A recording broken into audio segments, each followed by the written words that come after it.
IT job కోసం చూస్తున్నారా? ఐటీలో కెరియర్ బిల్డ్ చూసుకోవాలనుకుంటున్నారా? అయితే సమాధానం కోడింగ్ ట్యూటర్. బిగ్ బాస్ అనేది నీ లైఫ్ లో వరమా శాపమా బ్రో? వరం డెఫినెట్లీ. ఎందుకు శాపం అవుతుంది? It has given me so much Dhanush. అంటే ఆఫ్టర్ బిగ్ బాస్ ఓన్లీ కదా ఇన్ని ఆఫర్లు వచ్చాయి నాకు. ఇప్పుడు నవభారతం చేస్తున్నా అంటే కూడా బిగ్ బాస్ ఫేమ్ త్రూవే వచ్చింది కదా. సో శాపం అని అసలు చెప్పాను. I met beautiful people definitely. అంటే నేను కొన్ని సాడ్ రియాలిటీస్ ఉంటాయి, గుడ్ రియాలిటీస్ ఉంటాయి. I will go with good. సాడ్ని పక్కన పెడేసాం. With good realities I met so beautiful people audience బయట ఫ్యాన్స్ రూపంలో మంచి మంచి వాళ్ళని కలిసా. So all because of Bigg Boss. సో అది వరమే, శాపం అని అసలు చెప్పాను. Bigg Boss is love always for me. ఒకవేళ మళ్ళీ ఛాన్సెస్, థర్డ్ ఛాన్స్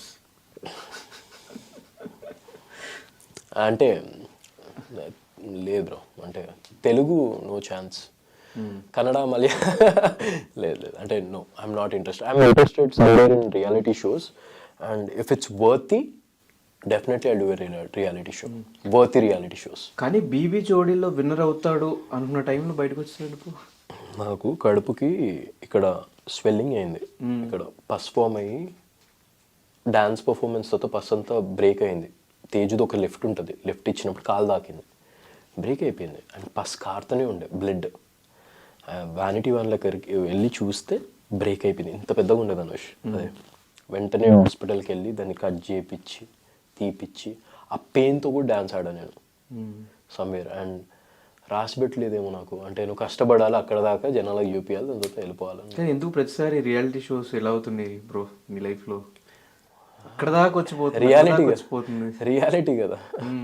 సో లైఫ్లో కూడా మనం ఏం ఎక్స్పెక్ట్ చేయం కదా ధనుష్, ఇది అవుతుంది అని చెప్పి. రేపు ఇది అవుతుంది అనుకుంటాం, అది అవ్వదు.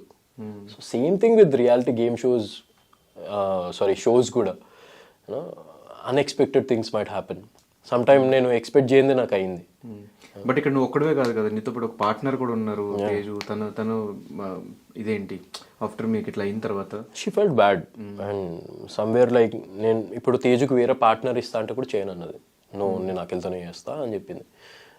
బికాజ్ మా ఇద్దరిని జనాలు చూసిన తర్వాత somewhere they want only me and Teju. వాళ్ళు చూడగలుగుతారు కానీ వేరే కొత్త ఫేస్ వస్తే చూడలేకపోయాను. So she was like no నాకు అవసరం లేదు, నేను అఖిల్తోనే క్విట్ చేస్తా అని చెప్పి షీ క్విటెడ్. తను ఒక్క మాట మాట్లాడలేదు, బిహైండ్ మీ కూడా మాట్లాడలేదు. ఇప్పటిదాకా ఒక్కరు వచ్చి కూడా నాకు మాట్లాడింది అని చెప్పింది. She such a sweet heart. కానీ తర్వాత ఏమన్నా మళ్ళీ ఈ డాన్స్ రియాలిటీ షోస్లో కానీ వచ్చింది డాన్స్ రియాలిటీ షో జీలో, బట్ నేను చేయనని చెప్పాను మొన్ననే. లైక్ ఇప్పుడు కొత్తది ఏదో స్టార్ట్ అవుతుందండి జీకి. So they ask me, but I was like దాంట్లో ఎంత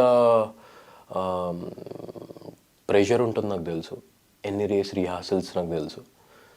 కానీ దానికి కరెక్ట్ ఏదేమంటారు, ఒక కరెక్ట్ బెనిఫిట్ మనకు కూడా వస్తే సాటిస్ఫైయింగ్ ఉంటుంది. కానీ అంత బెనిఫిట్ రానప్పుడు అంత చేసి కూడా ఒక్కొక్కసారి ఇట్స్ వేస్ట్. సమ్టైమ్స్ మనం ఇంత ఎఫర్ట్స్ పెడుతున్నప్పుడు మనకు దానికి కరెక్ట్ అయిన ఇది రావాలి. So I do not think like. And నేను అక్కడ అంటే పార్ట్నర్ కొంచెం వేరే వాళ్ళ పేరు చెప్పారు somewhere and I felt it won't work అని చెప్పి అనిపించింది నాకు. అండ్ నాకు వేరే ప్లాన్ ఉంది. సో ఆ ప్లాన్ వల్ల నేను ఆ రియాలిటీ షో చేయాలని చెప్పాను. కానీ నేను ఎప్పుడు ఒకటి వెయిట్ చేస్తుంటా బ్రో, ఈ సీజన్ అఖిల్ ఎవరికి సపోర్ట్ చేస్తాడు, ఏం మాట్లాడతాడు, ఏం పెడతాడు, వెయిట్ చేస్తూ ఉంటా.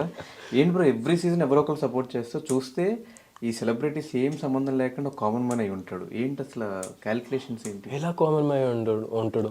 ఈ సీజన్ కామన్ మ్యాన్కే కదా బ్రో హెల్ప్. ఈ సీజన్ ఓకే, లాస్ట్ సీజన్ ఎవరికి హెల్ప్ చేసావు? Shannu is not common man కాదు, బట్ దీప్తి క్లోజ్ కాబట్టి. లేదు, దీప్తి అలా క్లోజ్ అవ్వలేదు నాకు. లేదు, దాని తర్వాత మేము ఫ్రెండ్స్ అయ్యాం కానీ దాని ముందు కాలేదు. సో నాకు దీప్తి త్రూ పరిచయం కూడా లేదు Shannu. What I felt I did it. నాకు అనిపించింది చెప్పా, కానీ ఎవరో ఫ్రెండ్ రికమెండ్ చేస్తే ఇలా చెయ్యాలంటే నేను చెయ్యాలి. బట్ ఈ సీజన్ మాత్రం పర్టికులర్గా ఏదో ఈ సెలబ్రిటీస్ హెల్ప్ చేసిన వేస్ట్ లేదు అలా ఏం లేదు. వచ్చేసి ఒక కామన్ మ్యాన్ హెల్ప్ చేసినట్టు అనిపించలేదు. లేదు అలా ఏం లేదు. Somewhere I got connected with అంటే ఆ ఇంట్లో వాట్ వీ ఫేస్. సో కొన్ని నాకు నచ్చలేదు. సో నచ్చిన దానికి సపోర్ట్ చేస్తాను, అంతే. అంతేం లేదు. నాకేమన్నా డబ్బులు ఇచ్చారంటే ఏమో నాకు బేసిక్గా అనిపించింది. పర్సనల్గా కూడా తెలుసు కాబట్టి మీ లైఫ్ నాకు పల్లవి ప్రశాంత్ ఎవరు పర్సనల్గా తెలియదు. అంటే ఐ డి నాట్ మీట్ అది ఓకే. నాకు నీ లైఫ్లో ఏం జరుగుతుంది, అసలు నార్మల్గా ఏమనుకుంటున్నారు, పర్సనల్ కొన్ని విషయాలు తెలుసు కాబట్టి అవన్నీ క్యాలిక్యులేట్ చేసుకుని ఓకే వీళ్ళందరూ హెల్ప్ చేయడం వేస్ట్, వీళ్ళు బయటకు వచ్చినా మళ్ళీ అలాగే ఉంటుంది, వీడికి హెల్ప్ చేయడం కరెక్ట్ అని చెప్పి వీడికి హెల్ప్ చేసినట్టు. లేదు, ఇప్పుడు ఎవరికి హెల్ప్ చేసినా అంటే హెల్ప్ అని కానీ అన్నాను, సపోర్ట్ చేసినా వాళ్ళు వచ్చి మనకి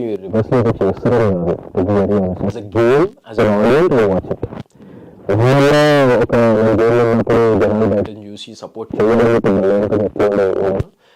ఆ పాయింట్లో నాకు అనిపించింది, నేను చెప్తాను లైక్ యూనో ఇలా చెయ్యాలని చెప్పి. సో అంతే తప్ప ఇంక ఏం పర్సనల్గా అయితే ఒక కామన్ మ్యాన్కి సపోర్ట్ చేయాలి అని చెప్పి ఉద్దేశం అయితే లేదు. స్టార్టింగ్లో నాకు పల్లె ప్రశాంత్ నచ్చలేదు, ఆ లవ్ ట్రాక్ అదంతా నచ్చలేదు. నేను పెట్టా అది కూడా, నాకు స్టార్టింగ్లో లవ్ ట్రాక్ అది నచ్చలేదు, దాని తర్వాత నుంచి నచ్చావు. సో ఒక పర్సన్ని తొందరగా జడ్జ్ చేయడం కష్టం. ఇప్పుడు ఈ బిగ్ బాస్ తర్వాత కూడా జడ్జ్ చేయడం కష్టమే బ్రో, మళ్ళీ మారిపోవచ్చు, ఎవరైనా మారిపోతారు. సో దాన్ని ఎలా మనం కాన్స్టెంట్గా పెట్టుకుంటామో that's main important. I think so I have learn that one thing.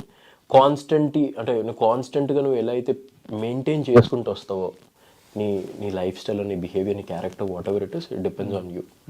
కానీ డీలో మానేసిన తర్వాత కూడా నేను కొన్ని కమెంట్స్ విన్నా, డీలో ఆ నెగిటివిటీ తీసుకోలేక, వాళ్ళు వేసిన పంచెస్ తీసుకోలేక అక్కడ ఇన్సల్ట్ చేస్తున్నారు కాబట్టే అఖిల్ డీ నుంచి బయటకు వచ్చేసాడు. నిజమేనా? అలా ఏం లేదు, అంటే ఇన్సల్ట్ చేస్తున్నారు. ఇప్పుడు మళ్ళీ డీకి పిలిస్తే మళ్ళీ డీకి వెళ్తా. Okay, it's nothing like that. అంటే ఐ ఎంజాయ్డ్ ది కామెడీ. నేను కూడా రివర్స్ పంచులు వేసిన రోజులు ఉన్నాయి. అండ్ బయట జనాలకంతా అదే నచ్చింది. డీలో అఖిల్ యూనో పంచులు వేస్తున్నాడు ఆది అఖిల్ మీద, చాలా బాగున్నాయి అని చెప్పి somewhere people are enjoying it, నవ్వుతున్నారు. అంటే నాకు అనిపించింది మనం ఒకరిని నవ్వుపిస్తున్నాం మన వల్ల, అంటే మనం పంచులు పడుతున్నాయి మనకి, వాళ్ళు నవ్వుతున్నారు అంటే షో కావాల్సింది అదే కదా. చూడండి, అనుకున్న రూట్ వేరు, వెళ్తున్న రూట్ వేరు కదా. అనుకుంది అట్లా, నేను అట్లా అనుకోలేదు. లైక్ డీకి వెళ్ళొద్దని అయితే అనుకోలేదు. Dhee is a very good show. అట్లా అని కాదు, ఒకవేళ డీకి వెళ్ళినా కూడా సెటిల్డ్ గా ఉండే ఒక పర్సన్ తీసుకెళ్ళి అక్కడ కొంచెం రోస్ట్ చేస్తున్నట్టు చేస్తూ ఉంటే ఐ థింక్ సో అక్కడ కూడా నేను ఆడియన్స్ పాయింట్ ఆఫ్ వ్యూ మారిపోతుంది కదా. లేదు, అక్కడ కూడా యాజ్ ఎ పర్సన్ నేను నేర్చుకున్నా పడడం. అంటే నేను ముందు పడకపోతుండే, లైక్ ఎవరైనా ఏదైనా పని చేసినా ఏదైనా చేసినా I won't take it as a person. You know me, and big బాస్లో కూడా చూసిన వాళ్ళకి తెలుసు అఖిల్ తీసుకోలేడని. అలాంటిది నేను తీసుకుంటున్నా అంటే it was a challenge for me, and that's for my betterment. లైఫ్లో ఇంకా ఇట్లాంటివి చాలా నెగిటివిటీ వస్తాయి, అవన్నీ తీసుకోవడానికి రెడీ అవ్వాలి. సో ఆ పంచకాలు నవ్వుతున్నారు జనాలు అంటే somewhere I felt good for జనాలు. లైక్ అరే మంచి రేటింగ్ వస్తుంది, టీఆర్పీ వస్తుంది అంటే చాలా, ఇంకా నవ్వుతున్నారు జనాలు అంటే ఇంకేం కావాలనిపించింది. Like the paying no. Okay, Dhee తర్వాత మళ్ళీ ఒక 4 months గ్యాప్ తర్వాత నవభారతం అనే ఒక షో, ఒక నాలెడ్జ్ ఉండే ఒక షోని తీసుకోవడానికి రీజన్ ఏంటి బ్రో? అంటే ఒక ఎంటర్టైన్మెంట్ సెక్టర్లో నీకంటూ ఒక సమ్ ఆడియన్స్, ఏ షో చేసినా చూసేవాళ్ళు ఉన్నారు. ఎంటర్టైన్మెంట్ అయితే మనం కొంచెం బౌండరీస్ ఏముండో, మనకి వచ్చింది మనం చేయొచ్చు, డ్యాన్స్ చేయొచ్చు, పాటలు పాడొచ్చు, నవ్వుపియచ్చు, పంచులు వేయచ్చు.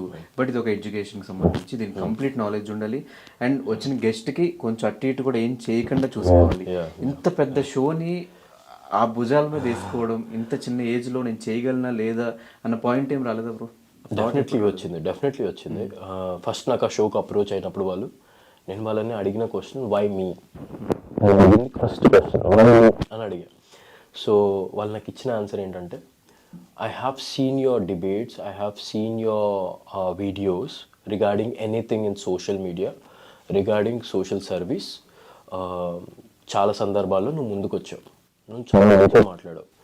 అండ్ సమ్వేర్ దాట్ గివ్స్ మాకు ఒక thing to boost you up, to give you like మాకు అఖిల్ కావాలని చెప్పి ఎందుకు అనిపించింది అంటే he can talk about knowledge also. And ఒక చిన్న అమ్మాయి కేసు అయింది గుర్తుంటే అప్పట్లో, school case, I was talking about it. So they have seen everything about me. It's nothing like నేను I didn't even imagine they'll watch that thing and they'll see. And నేను first question వాళ్ళు అడిగింది why me నేను అడిగాను, ఎందుకంటే నాకు కూడా doubt ఉంటుంది ఎందుకు నేను ఈ షోకి. ఉన్నారు కదా ప్రదీప్ అని ఉన్నాడు కదా అన్న, ప్రదీప్ అని ఉన్నాడు, రవి ఉన్నాడు. So I gave few names, like they are ఉన్నారు, డెఫినెట్లీ ఉన్నారు, వాళ్ళు షోస్ చేస్తున్నారు. అండ్ నాకు దీనికి నువ్వు కరెక్ట్ అనిపిస్తుంది, కొత్త ఫేస్ లాంచ్ చేయడానికి అఖిల్ ఇస్ కరెక్ట్ అనిపిస్తుంది. So I said okay fine, let me do this. And it took me చాలా ప్రిపరేషన్. అంటే ఆ తెలుగు, ఇప్పుడు నేను మాట్లాడే తెలుగు నేను నేర్చుకోవడానికి 1 day, ఇప్పుడు రేపు షూటింగ్ ఉందంటే ఈ రోజు రాత్రి వెళ్ళిపోయి కూర్చుని పేపర్ బట్టి కొట్టుకుంటా తిరుగుకుంటా తెలుగు అక్షరాలు, అక్కడ రైటర్స్ కూర్చుని నాతో ఎక్స్ప్లెయిన్ చేసి ప్రాసెస్. అండ్ ఆ షో చేసిన తర్వాత నాకెంత నాలెడ్జ్ వచ్చిందంటే ఈ డిజిటల్ మీద అయినా లేకపోతే అగ్రికల్చర్ మీద అయినా ఇండస్ట్రీస్ మీద అయినా ఓ ఇన్ని స్కీమ్స్ ఉన్నాయా, ఇంత నడుస్తుందా మన వరల్డ్లో మనకు తెలియదే అని చెప్పి నాకు ఆ పేపర్లు చదువుతున్నప్పుడు నా నాలెడ్జ్ వచ్చింది. I felt very knowledgeable show. అందరూ చూడాలి, అందరూ లైక్ యూనో నా ఫ్యాన్స్ ఎవరైతే ఉన్నారో వాళ్ళు కనెక్ట్ అవుతారు డెఫినెట్లీ. ఫ్యామిలీ ఆడియన్స్ చాలా మంది మెసేజ్ చేస్తారు like we are loving your show అని చెప్పి. అలా నా షో వస్తుందంటే స్టోరీ తీసి పెట్టేస్తారు నాకు, అరే వచ్చింది చూడాలి. It's good show and it was really hard. నిజంగా చాలా కష్టమైంది, కానీ అది ఇష్టంతో చేసినా కాబట్టి ఆ కష్టం కూడా చాలా మంచిగా వెళ్ళిపోయింది. ఎలా వస్తుంది bro response? It's very positive response. Like మంచి మెసేజ్లు వస్తున్నాయి అండ్ ఇండస్ట్రీలో కూడా ఎవరైనా కలిసినప్పుడు కూడా they talking about this show. Recently I met one singer and he told me నేను షో చూస్తున్నాను నవభారతం, వెరీ నాలెడ్జబుల్ షో అని చెప్పి. So I felt good, like people are watching it. అది మార్నింగ్ వచ్చినా కూడా they are watching. And Saturday Sunday కాబట్టి they watching it. I'm happy. And అలాగే ఫాదర్కి ఎలా ఉంది బ్రో? అంటే ఓటీటీ టైంకి లోపలికి వెళ్ళిన టైంకి ఆయన కొంచెం ఇబ్బంది పడుతున్నారు బయట. డాడ్ ఇప్పుడు కూడా అమ్నేషియా స్టేజ్లో ఉన్నాడు. Okay. He totally like he don't remember the names ఇప్పుడు కూడా. లైక్ నా పేరు ఇప్పటిదాకా కూడా కరెక్ట్గా పలకడు. ఒక్కొక్కసారి బై మిస్టేక్లీ అక్కి అని వస్తుంది, లేకపోతే ఏదేదో పేర్లు పెట్టి పిలుస్తుంటాడు. సో ఇప్పుడు కూడా అదే స్టేజ్లో ఉన్నాడు. And he recovered a lot. అంటే physically he recovered, mentally no. Mentally he still like kiddo. Like పాత ఆయన ఓల్డ్ జనరేషన్కి వెళ్ళిపోయాడు ఆయన. అప్పట్లో ఎలా కిడ్స్ ఉంటారో అలానే బిహేవ్ చేస్తున్నాడు ఇంట్లో. And my mom is taking care. And And for more videos, Please subscribe to iDream. Please subscribe to iDream. Please subscribe iDream. And please subscribe to iDream. For more videos, subscribe to iDream. please like, share and subscribe to the channel. Congratulations, iDream. Subscribe to iDream. Subscribe to iDream. So subscribe to iDream Media. iDream ki iDream team andarki huge congratulations. Please subscribe iDream Media. Please subscribe to iDream. Subscribe iDream. Please subscribe to iDream. iDream అంటే నా కళల ఛానల్ను subscribe చేసుకున్న నోరు తిరుగుతలేదు, మీరైతే గంట గుర్తు కొట్టండి. For more such videos, please subscribe to iDream. Subscribe to iDream. Please subscribe to iDream. Please subscribe iDream Media. Please do subscribe to iDream. Please subscribe to iDream Media. For best entertainment and information, please subscribe iDream. And don't forget to subscribe to iDream.